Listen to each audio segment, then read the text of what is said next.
Houston, we have a problem.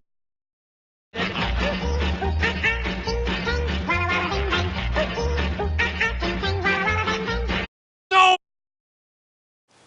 Hey boys and girls, it's me. And I hope everybody's trying to stay cool in this very, very hot weather we're having. And what I do now is I'm going to show you how to get everything cleaned up, shined up. And then toward the end, and we're probably not going to get it today, but today what we're going to do is just I'll show you how to get things cleaned up and prepared for us to put it all back together. And basically, we're over the hump. We got the chassis all done. We got to get the case cleaned up. We'll polish it all up, put it back together, put the chassis in it, and it'll be all over. So.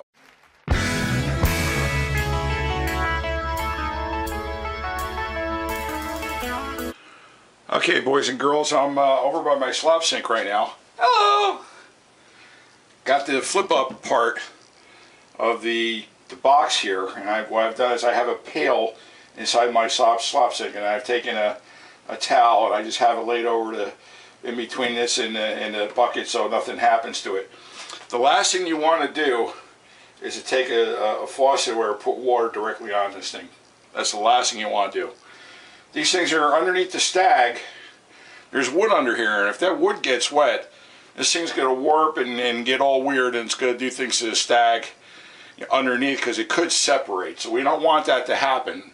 So let me show you what I do. Now, to do this part here, what I'm going to do is I'm going to take one of my favorite cleaners, this Simple Green, and just lightly, you don't need a lot, just a little bit, put it on a piece like that. Now, next thing we're going to do is we're just going to let this thing sit for about 10-15 seconds. Sorry about that, the battery died. So I've got this sponge. Okay, it's got a nice little spongy part, and it also has some Scotch-Brite on the back, but we're not going to use the Scotch-Brite part. So now what we're going to do is we're going to just take this and go over this, and you can actually see it working. It's actually cleaning it up. It's not perfect, okay, by any stretch of the imagination, but you see how it's lifted up all the dirt? Which is a good thing. Then you can take the sponge, and I have a two-part slop sink, and I can just now take it, rinse the sponge out, and just keep going back, and just keep cleaning this just like I'm doing right here. Alright? And it's all elbow grease. You just keep going back and forth and get it cleaned up. And see, just in that little bit, you see how nice that's coming along? I think that's cleaned up pretty good. You want to come back and wipe it with basically a damp cloth. It doesn't have to be totally soaked. You just want it to be just a little bit damp. And just go over it, what you just cleaned up. Okay? What I'm going to do now is I'm going to do this side here, and then around the edges, clean this up, just like I just did that side. And then once you have this thing all done, all the pieces, including the box, alright, what you'll need to do is put everything off to the side and let it dry for at least a day. Let everything dry up, and then we'll go on to the next step as far as how we're going to get the cabinet all nice and detailed.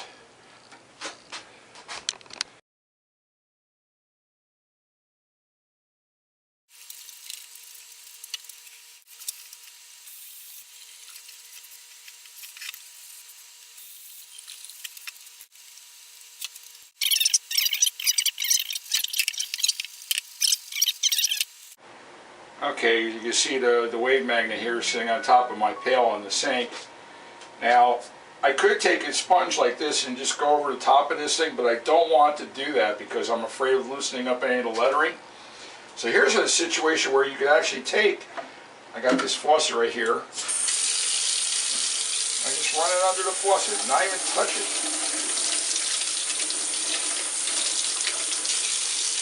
I may have left it in there a little bit too long. You can see let me see if I can clean this up a little bit. Yeah, unfortunately I had this under there a little bit too long, and that's my own fault. It actually took some of the white paint off of here. where it says Zenith and wave magnet. So I'm going to have to probably repaint that. But it is getting cleaner. So since that's already done, there's some dirt on the top and on the back here. I'll just clean that up. Okay, here's the bezel, and I don't want to make the same mistake twice. I left that simple green on there for about 45 seconds, and that was probably about 25 seconds too long.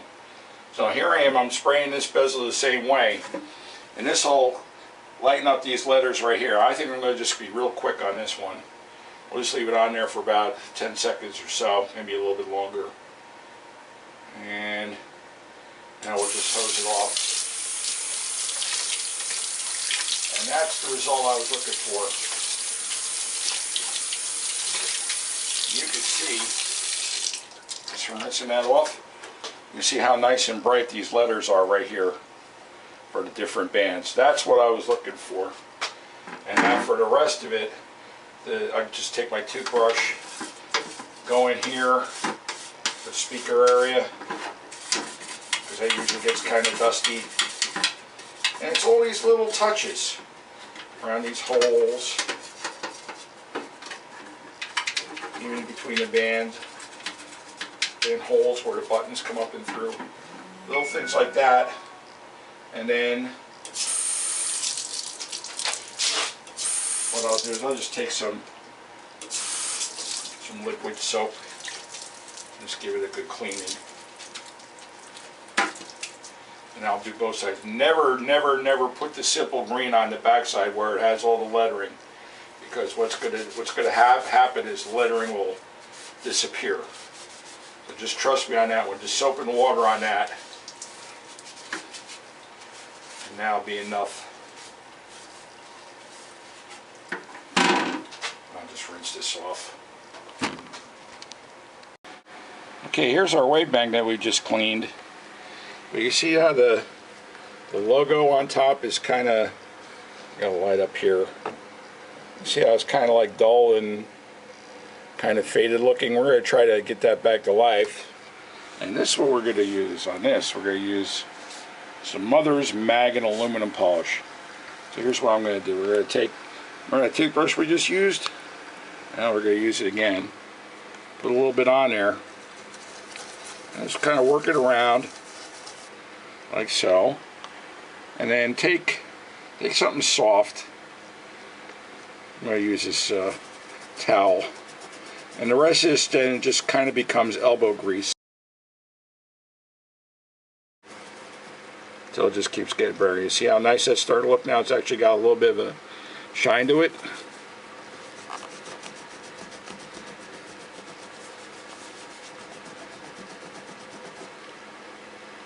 There we go. I think I'm just going to leave it just like that. I'll leave it just like that. Man, that looks nice now, don't it? See? I will just leave that alone. Like I said, I'm going to have to try to repaint some of this. And again, my apologies. That was my own fault. That was just, I wasn't paying attention. So I'll just repaint and that'll look better. What I did was to clean the front of it, I started with a light amount of Novus number 2 on the front and just kind of buffed everything out. And Novus number 2 is good for getting a lot of the little scratches out, especially in the center bezel area, because that's where we're going to see our tuner. And then after I buffed that all out, then I chased it with some Novus number 1.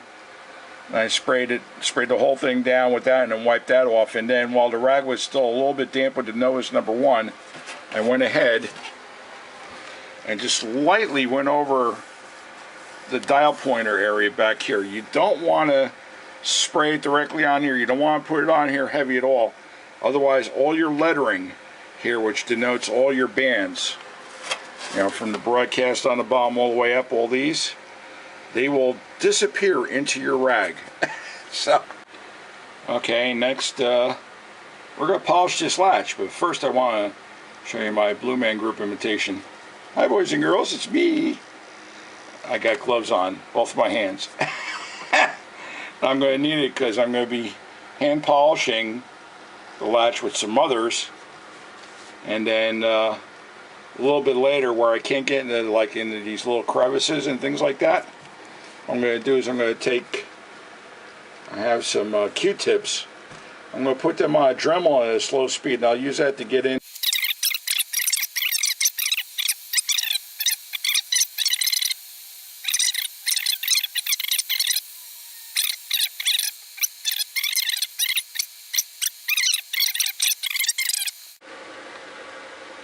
Okay, well, an hour and a half later, I got the latch done.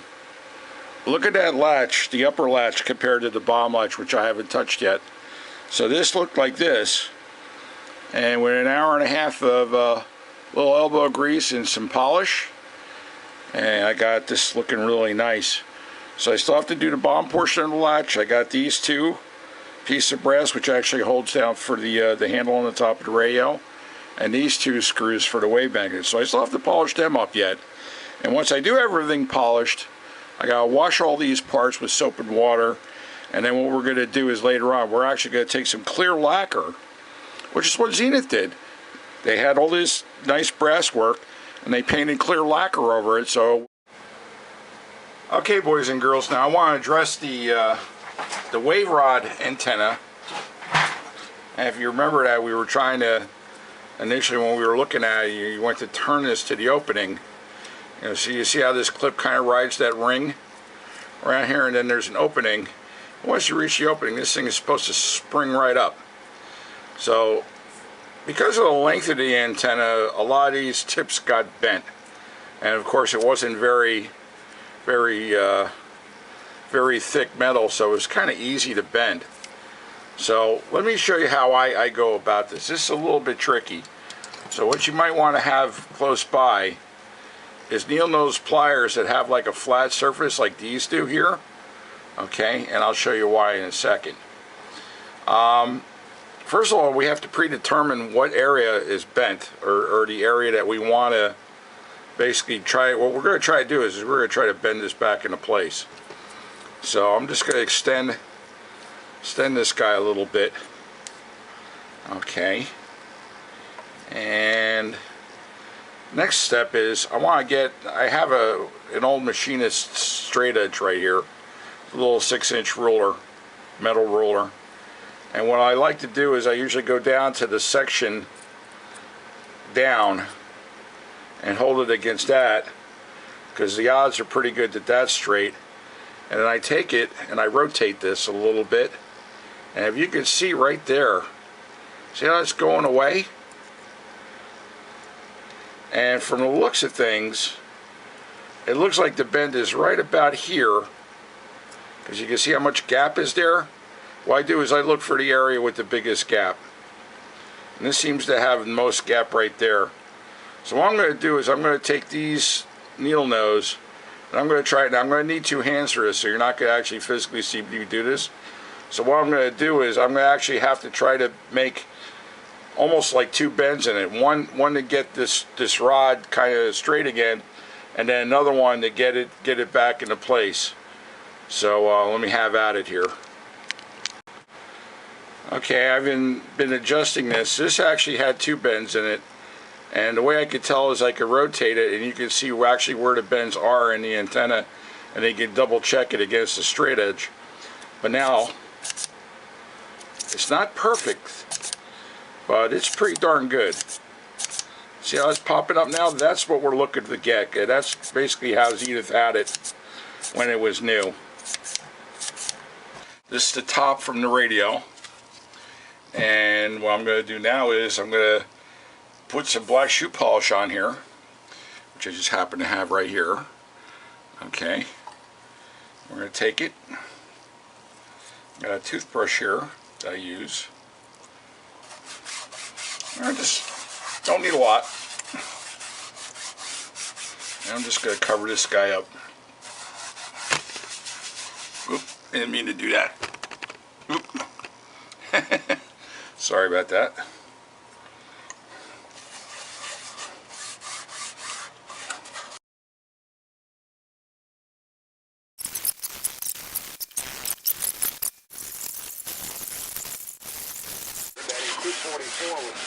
Oklahoma's 36 runs that it in.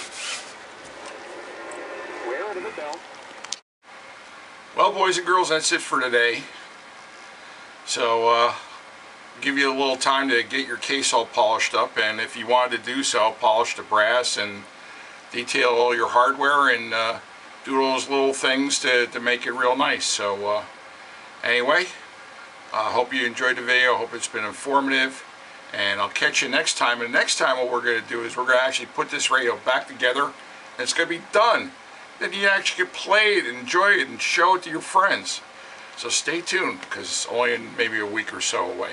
So, hey, thanks for stopping by, and take care. Bye.